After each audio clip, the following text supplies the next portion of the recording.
Olá, gente querida! Hoje é domingo, dia 12 de setembro. Nós estamos celebrando o 24º domingo do tempo comum.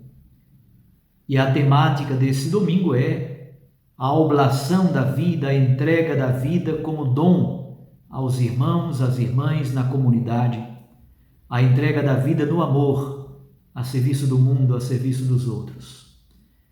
E a identidade de Jesus como Messias, servo crucificado e Filho de Deus.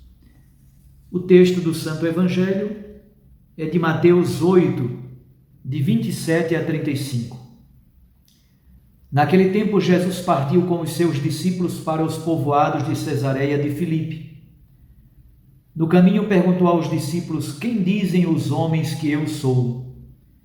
Eles responderam: alguns dizem que tu és João Batista, outros dizem que tu és Elias, outros ainda que tu és um dos profetas. Então Jesus perguntou: e vós, quem dizeis que eu sou? Pedro respondeu: tu és o Messias. Jesus proibiu-lhe severamente de falar a alguém a seu respeito. Em seguida, começou a ensiná-los, dizendo que o Filho do Homem devia sofrer muito, ser rejeitado pelos anciãos, pelos sumos sacerdotes e doutores da lei. Devia ser morto e ressuscitar depois de 3 dias. Ele dizia isso abertamente. Então Pedro tomou Jesus à parte e começou a repreendê-lo. Jesus voltou-se, olhou para os discípulos e repreendeu a Pedro, dizendo: vai para longe de mim, Satanás. Tu não pensas como Deus, e sim como os homens. Então chamou a multidão com seus discípulos e disse: se alguém me quer seguir, renuncie a si mesmo, tome a sua cruz e me siga. Pois quem quer salvar a sua vida vai perdê-la, mas quem perder a sua vida por causa de mim e do Evangelho vai salvá-la. Palavra da salvação. Glória a vós, Senhor. Minhas irmãs e meus irmãos, antes mesmo de refletirmos sobre o texto do Santo Evangelho,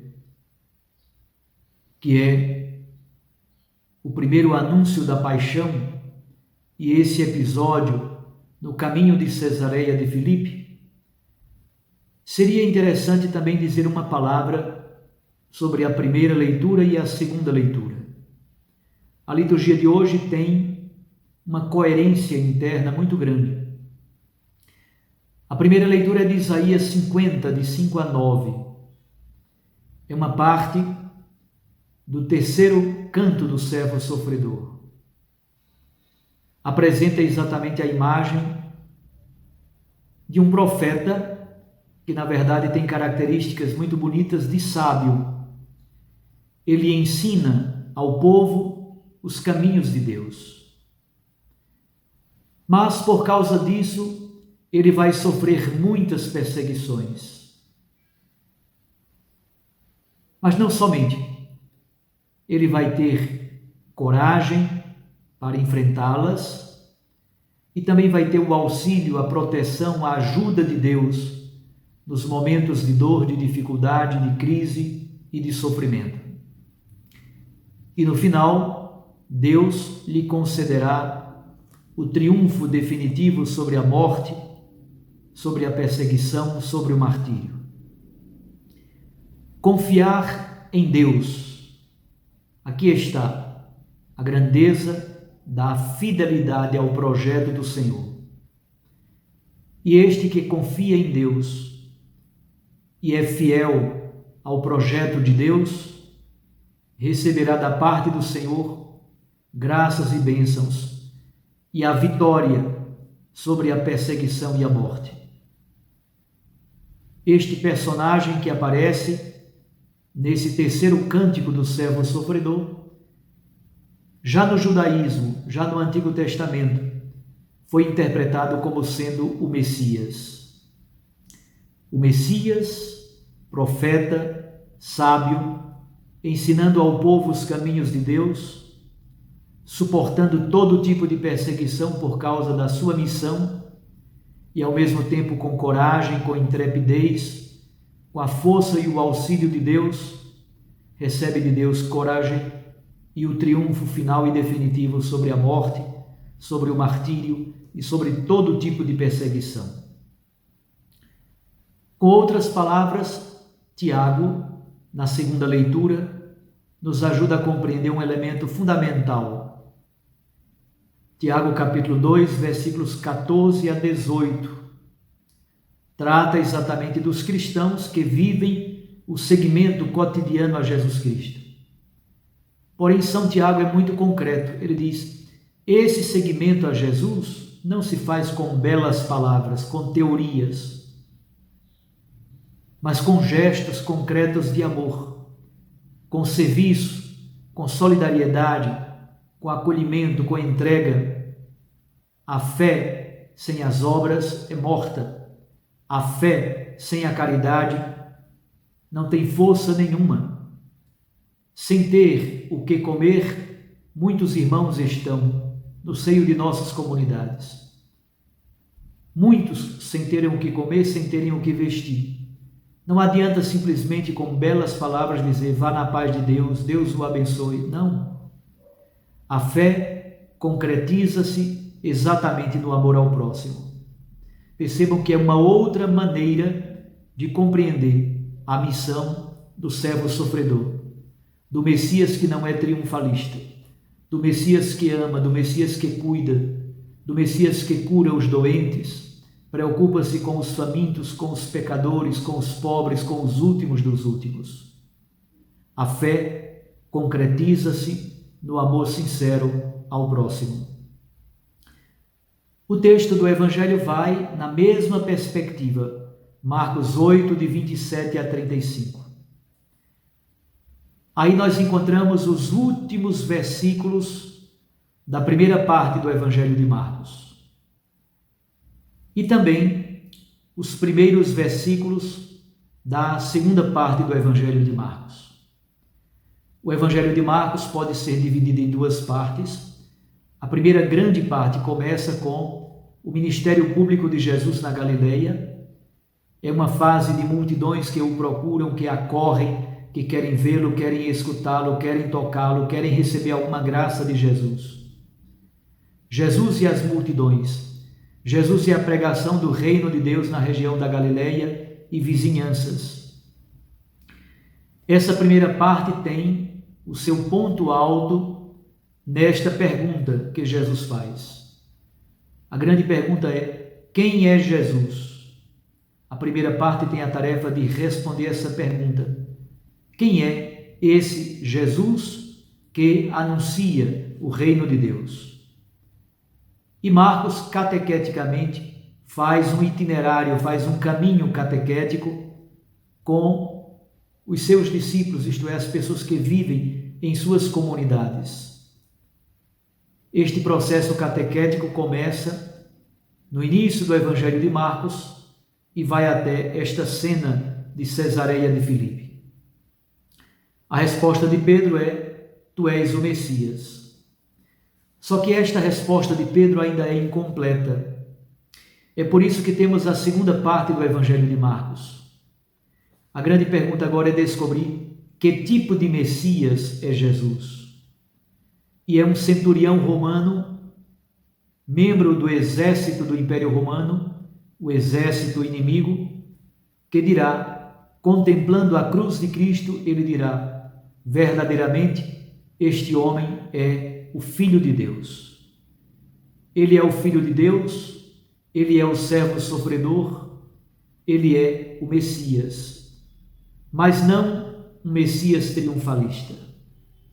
Os versículos 27 a 30 querem exatamente nos ajudar a compreender qual é a identidade de Jesus.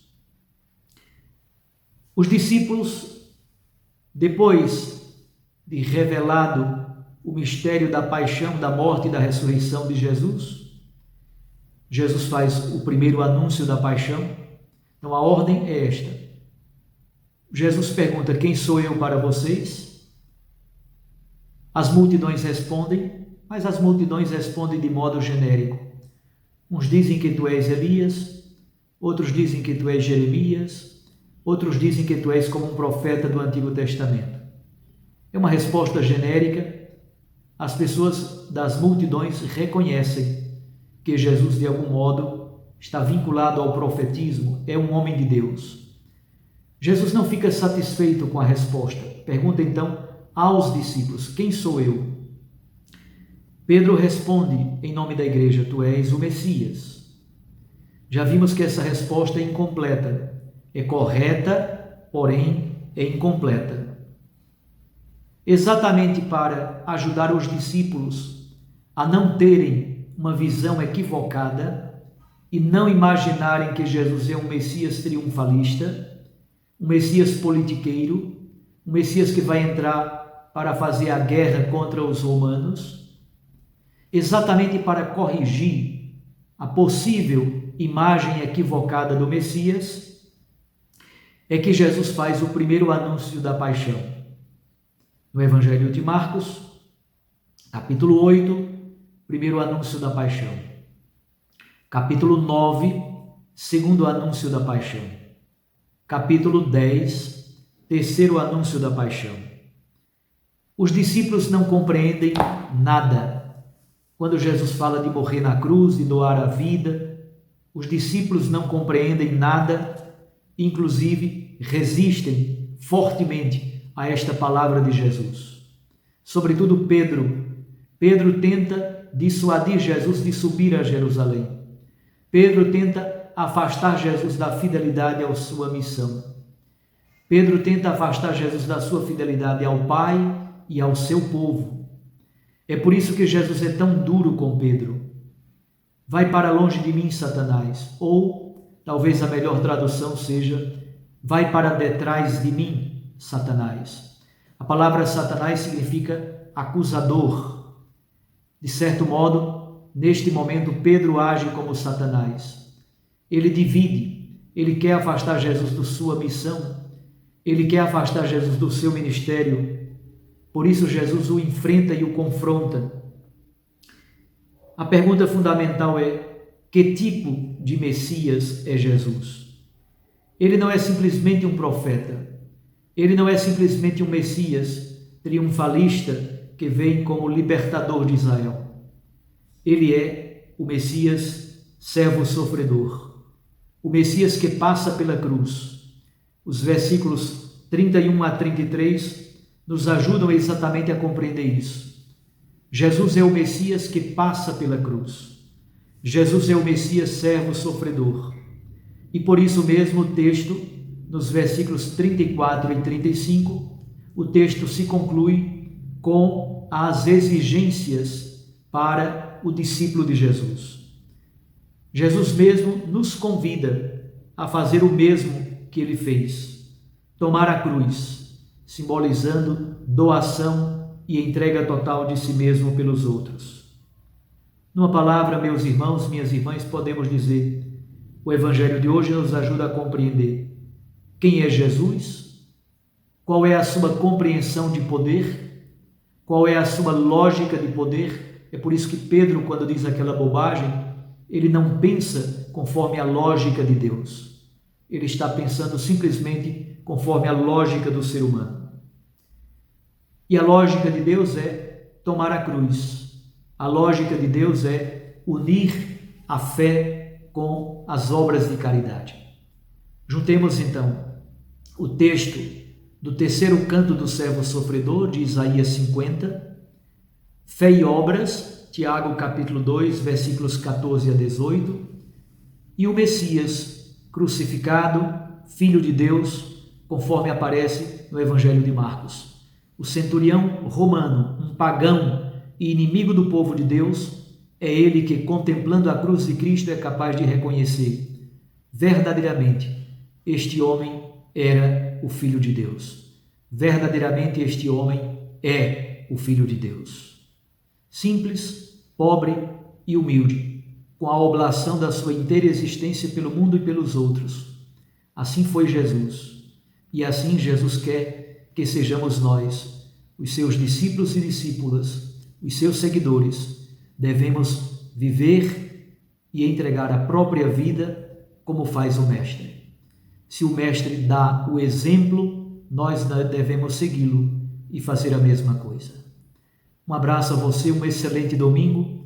Fique com Deus e sua Mãe Maria Santíssima. Eu os abençoo, em nome do Pai, e do Filho, e do Espírito Santo. Amém. Fique na paz de Deus e até amanhã.